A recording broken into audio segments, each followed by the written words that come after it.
If you had a time machine, when would you go? Imagine stepping out from a time machine 150 years into the future. You're so excited because you know that, well, you think that future flying cars have been invented and space travel is a regular thing by now. But wait, something is seriously wrong. No fossil fuels, all the fossil fuels that we rely on today heavily are now gone, and the air is more polluted than it ever was. What went so wrong? This could be our future if humanity doesn't jump on the bandwagon to a cleaner and brighter future. Today I will persuade you that wind turbine energy is the cleanest and greenest alternative and is the best option for the future. I'm credible to discuss this because I've done a lot of research on the topic.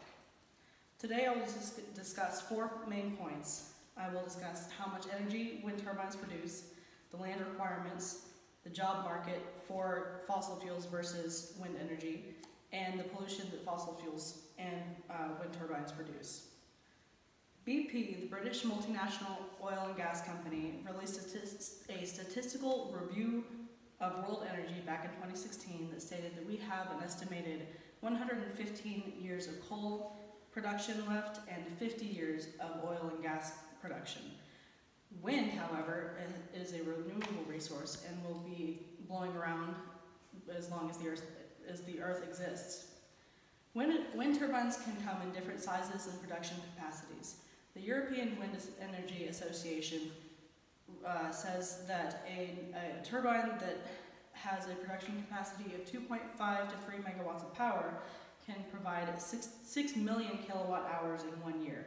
That's enough to provide for 1,500 homes in a year. So where can we build all these turbines? Air turbines work best whenever the air around them is flowing smoothly and uninterruptedly.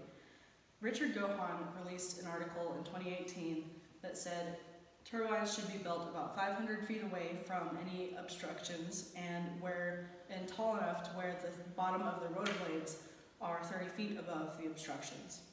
The EWEA says that turbines are only take up about 1% of the land area that they are spread across. So that means that they can the area around them can still be used for farming and grazing cattle and tourism and just about anything that you could have used it for before.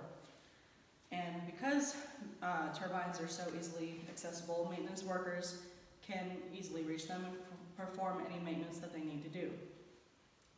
The U.S. Bureau of Labor says that turbines are monitored 24/7. Whenever a problem is detected, technicians will travel to the work site, inspect components, and lubricate parts. Turbines that operate year-round may only see maintenance 1 to 3 times a year. Speaking of maintenance, wind energy provides for a lot more jobs than fossil fuels. The U.S. Energy and Employment Report from 2016 stated that there were 3 million jobs in non-fossil energy versus the 1 million jobs in fossil energy. So even though there are more jobs in wind, we can't deny that the environmental impact from fossil fuels is still wildly out of control. Burning fossil fuels creates carbon dioxide and other air pollutant emissions, which can contribute to global warming. It also produces acid rains, which is a very big contributor. Environmental and Energy Study Institute, back in 2017, said that oil emissions contribute to about 45% of greenhouse gases. Coal contributes 32%, and gas was 29%. It's a lot. While there are no global warming emissions from operating wind turbines, there are some that are present during the other stages of a wind turbine's life cycle.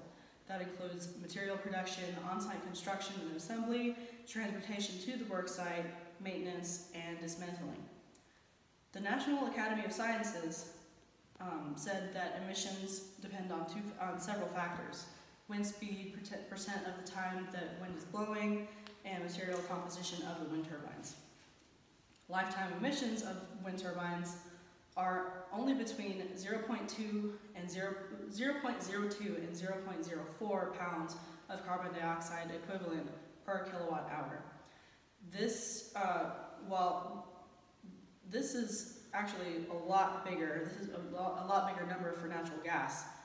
Natural gas produces 30 to 50 times more carbon dioxide emissions than wind turbines, and coal produces 70 to 90 times more carbon dioxide emissions. So in conclusion, we discussed 4 main points. We discussed how much energy that wind turbines produce, the land requirements, the job statistics, and the pollution that fossil fuels cause. I've given proof to persuade you that wind turbines are clean and green, and I do think that humanity needs to jump on that bandwagon to a greener and cleaner future. Maybe one day, if time machines ever are invented, we get to see that future.